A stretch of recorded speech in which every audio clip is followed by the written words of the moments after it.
மதுரை மாவட்டத்தில் விதிமீறல்கள் கண்டறியப்பட்ட 11 கல்குவாரிகளை தற்காலிகமாக மூட மாவட்ட நிர்வாகம் சார்பில் உத்தரவிடப்பட்டிருக்கிறது. அதிகாரிகளின் ஆய்வில் விதிமீறல்கள் கண்டறியப்பட்ட உலகாணி, கல்லணை, அச்சங்குளம், திருமால், கள்ளிக்குடி உள்ளிட்ட கிராமங்களில் உள்ள கல்குவாரிகளின் செயல்பாடுகள் தற்காலிகமாக நிறுத்தம் செய்யப்பட்டுள்ளன. தமிழகம் முழுவதும் உள்ள கல்குவாரிகளை அந்தந்த மாவட்ட கனிமவளத்துறையினர் ஆய்வு செய்து விதிமீறல்கள் உள்ளனவா என்பதை கண்டறிந்து அறிக்கை அனுப்ப அமைச்சர் பிரபு உத்தரவிட்டிருந்தார்.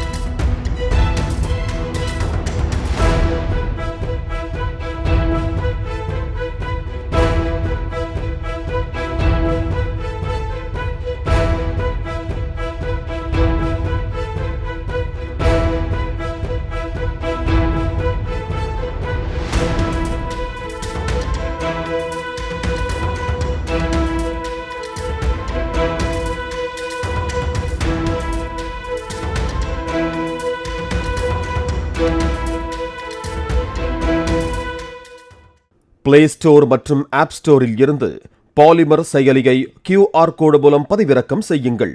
செய்திகளை உடனுக்குடன் பெறுங்கள்.